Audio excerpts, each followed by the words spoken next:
Welcome to the final segment of my fascinating, inspiring, and practical conversation with Julianne Smith, President and CEO of Escape Bio.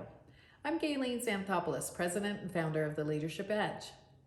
Together with clients and friends like Julie, we accelerate the pace, performance, and cultures of the world's most innovative life science companies. What I've learned over our 31 years as a thought partner to these amazing leaders and their organizations is that we can't bring great drugs, devices, and diagnostics to market if we aren't tapping into 100% of the best and brightest talent available. That's why we're so committed to increasing not only diversity in the life sciences, but also helping organizations to create a true sense of belonging for underrepresented people. In this 4-part series, our focus is on the advancement and success of women in the life sciences. As we bring our conversation to a close, Julie will share the mindset and actions we need to take to rise to the top and be our best selves. Welcome to our conversation. As you moved up the ladder, you talked a little bit about having mentors, continuously learning, finding sort of your authentic self and your position being true to who you are, the benefit of hard work.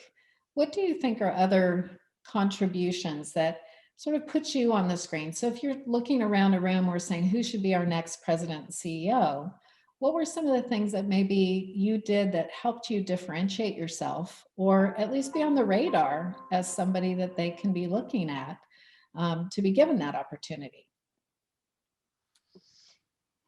Yeah, I mean, looking backwards, vision is always, it's always 2020 looking backwards. Yeah. But I think having a very deep expertise that you bring to the table in whatever vertical space that is super important. I do remember a point in my career when I realized people were listening to me and that I had really valuable contributions to make. And I don't know if that was the stage or I don't think it was necessarily coupled, but there was a moment where I said, oh, I deserve to be at the table. I mean, literally at board meetings, I'm taking a seat at the table, not in the back row, where like the investors lackey sits or, the banker sits. I deserve to be at this table. And, just owning that space and my contribution, I think that was important. And I think really being self-aware and assessing where you're strong and also where you're not strong, and then spending time where you're not strong and getting better at it. Right. Early in my career, I was mystified and even terrified by public speaking. I didn't know how to do it. it was just kind of new to me. And as it is for many people, by the way, we grow up public speaking. I think schools do a better job now of preparing kids with that. But so I learned and I really practiced at it. I really tried to get better. I took courses, I set a goal for myself of speaking at, X number of conferences every year. And that kind of disciplined work on yourself in both your strong areas, know your strengths, but also know your weaknesses, I think super important, because when you show up at the executive level, whatever it is that you're good at, you're going to lead with that front foot forward. Right. But your credibility will be judged on however weak your weakest point is. And so you always want to be working on bringing them into balance so that you're presenting a more balanced and nuanced, executive presence. I think those are two things I can think of straight off. I think that being informed about the industry in general, super important. Yes. I always think about as people advance in their career, when they're ready to go to the vice president stage, it's a really clear transition they make from being myopically focused on, oh, this is my area of expertise. I'm a subject matter expert. This is my department. I'm going to protect my department. I'm going to protect my people in my department. To, oh, there's this great company here. And they begin understanding, the enterprise-wide, how all of the pieces fit together, and you can just see their minds thinking differently. And in the same way, when you transition to the C level, it's very often that same clear transition to, Right. okay, what's going on in the industry? How do all these companies, who are the major players? Who are the major players in my field? What are the things that they are doing? What are the challenges that they have upcoming? What are their risks and vulnerability?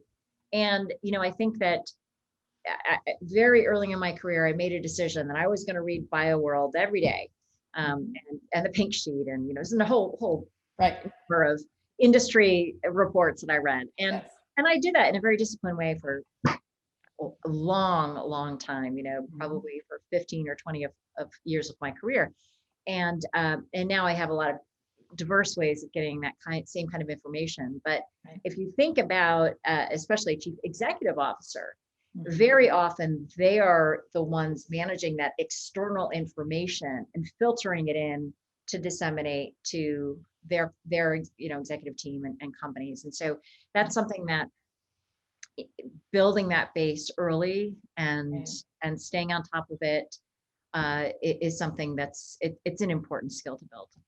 I think that's a really good point, Julie, because you mentioned earlier too, one of your strengths, so you're not the most brilliant scientist. That's not really your path, but that's a gift. And then coming into an opportunity where you were exposed to a broad array of things, right? So your career led you to being exposed to so many different things. And so I think that your world opened up right there. And so it's, wow, scientists don't have to be either a pre-med, you're not either pre-med or a bench scientist destination, are your only two destinations. There are so many opportunities. And I think as we work with young scientists, and also very often and very specifically young female scientists, they can feel that they are on this track and I don't have time to explore. And so I think seeking some of those opportunities to cross-train in an organization, to go visit something else. But also when I'm working with young scientists, I say, okay, you go to these scientific conferences and you're doing a poster presentation. For so many, they stand at their poster the whole time. When they're done, they leave. That was it. That was their visit to the conference. So I say, start seeking out, as you mentioned, how do I find peers that I can build relationships with? Because science is a global endeavor. We don't do it alone just in the four walls of our offices and our labs, right? We're partnering with people all around the world. Look at the two women who won the Nobel Prize. One's in Europe, one's in Berkeley, and they came together and made all this wonderful things happen. So I think building those relationships and building that network of people, because you never know where that introduction is going to come from. And so that's one piece. And then, as you said, how, as we advance, because we watch this every day, they go to a manager role, typically promoted because they were a brilliant scientist. And so, but they've never managed before. So for the first time in their lives, they're feeling incredibly vulnerable. And they've never been there before, right? It's like, I don't know this feeling. I've always been the best and the brightest at everything I do. And now I'm really struggling. But to find that help, build those skills, and then as they move up and they hit kind of that director level, that's the first time they're sort of thinking beyond just this vertical piece and starting to think a little more cross-organizationally.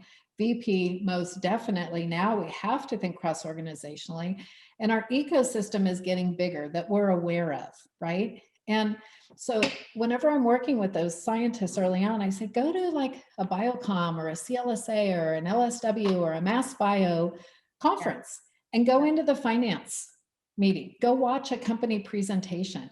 Go do something outside of your science track, because to your point, the better I understand the industry, first of all, what the leadership is telling me suddenly makes more sense, because up until then, I think they're just idiots. They don't know what they're doing. Then you go, oh, wow, they're thinking about our next round of financing, and they're thinking about our positioning, and they're thinking about our reputation, and they're thinking about this acquisition. And I didn't know all these things are happening. I just know they want to put my program second instead of first, and that feels bad to me. So I think as we get this broader level of understanding, it does make our ability to do our current job that much better, and puts us on the radar and helps us seek opportunities that continue to help us advance, because we know what some of those opportunities are in the organization, right? So Yeah. I think this growth is so important. Get beyond the science. So, as we wrap up today, and and kind of bring this wonderful experience, because I've so enjoyed getting to sit and talk to you about these kinds of things. We don't always get to have a whole hour to just chat through some of this, but if there is one or two pieces of advice that you would give to a woman who's aspiring to advance and maybe go to their next level of success, whatever that is in the life sciences, what advice would you give them? I would say be bright, be bold, and take chances. The brightness comes, scientists who have come up through, have gone through a graduate program, who are already looking to advance their career, they've already got that brightness. Yeah. And keep polishing it, right? And the bold piece is have the confidence in yourself to take a seat at the table and to take that chance, and to believe that that luminary in the field will be interested and be affirmed by your interest in their expertise. And take chances. We need to push ourselves, all of us, and try for the next thing, and apply for that next learning experience. And I think all of those things will mean that young women have really powerful and full inspiring careers. Right. Thank you so much. What a wonderful way. Those are very powerful words to part with. So thanks so much, Julie. I really appreciate you taking the time to be with me today. And I look so forward to sharing these words with all those women out there who are aspiring to their next level of success. So thank you so much. Great to see you, Gaylene. Thank you for Thanks, the you too. conversation. Thanks. Okay. Bye-bye. All right.